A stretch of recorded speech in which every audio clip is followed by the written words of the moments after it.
Halo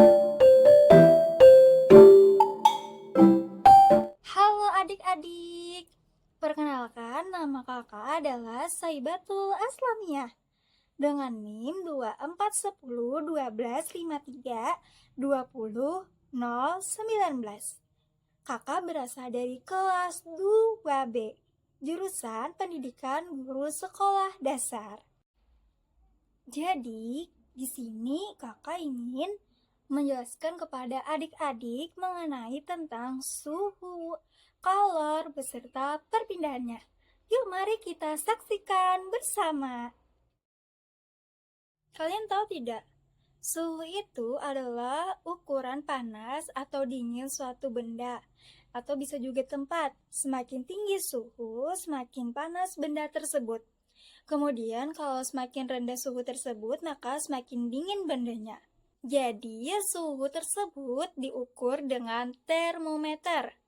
Termometer memiliki beberapa jenis. Pertama, yaitu ada termometer air raksa. Yang kedua, yaitu ada termometer digital. Yang ketiga, yaitu ada termometer dinding. Nah, dan yang selanjutnya itu ada termometer tubuh, yang dimana yang sering kita gunakan untuk mengukur suhu tubuh kita saat demam. Kemudian yaitu ada kalor. Kalor adalah energi panas yang dapat berpindah dari suatu benda ke benda lainnya. Kemudian kalor selalu mengalir dari benda yang suhunya lebih tinggi ke benda yang suhunya lebih rendah. Kalor itu dapat mengubah wujud benda.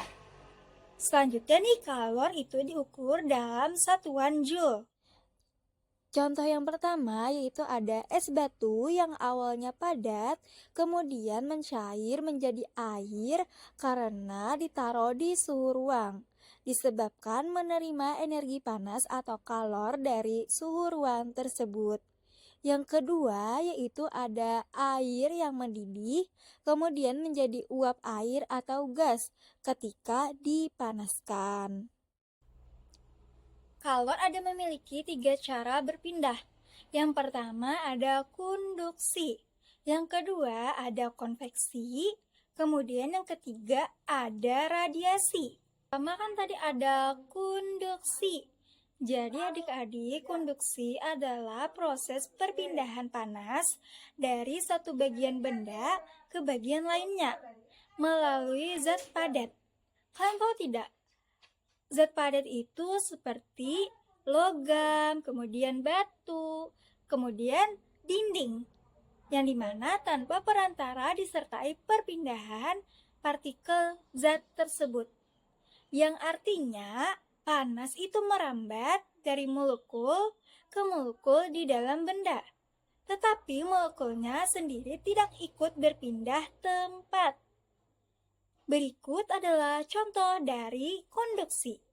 Jadi, adik-adik, contoh pada konduksi ini, ketika kita memasukkan sendok logam ke dalam gelas berisi teh panas, setelah beberapa saat ujung sendok yang berada di luar teh juga terasa panas, walaupun tidak terkena air teh itu secara langsung.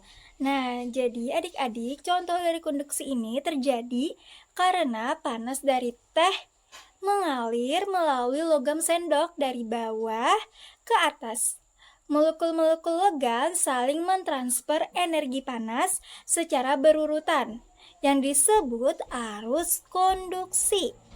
Yang kedua yaitu adalah konveksi, yang dimana konveksi ini merupakan perpindahan panas yang disertai dengan pergerakan zat seperti zat cair atau zat gas. Dalam konveksi ini panas berpindah karena molekul-molekul zat cair atau gas tersebut bergerak membawa energi panas ke tempat lainnya. Berikut ini adalah salah satu contoh dari konveksi.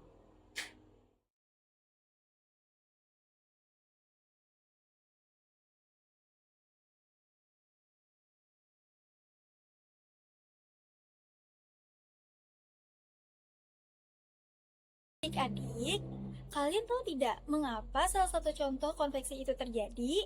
Karena Panas dari api memanaskan air di bagian bawah panci. Bagian air di dasar panci akan panas terlebih dahulu. Kemudian molekul-molekul air yang panas mengembang dan naik ke atas. Sementara air yang dingin di atas turun ke bawah. Gerakan naik turun ini terus berulang dan menyebabkan air menjadi panas merata atau membentuk sirkulasi panas yang disebut arus konveksi. Adik-adik, yang ketiga yaitu ada radiasi. Nah, radiasi ini merupakan proses perpindahan panas melalui gelombang elektromagnetik, terutama gelombang inframerah, tanpa memerlukan zat perantara. Bisa terjadi dalam ruang hampa sekalipun atau kosong tanpa udara. Jadi dapat disimpulkan bahwa radiasi ini adalah perpindahan panas tanpa perantara. Artinya, panas dapat berpindah tanpa harus melalui benda padat, cair, atau gas yang cukup melalui pancaran gelombang panas. Berikut ini akan ada contoh salah satu dari radiasi.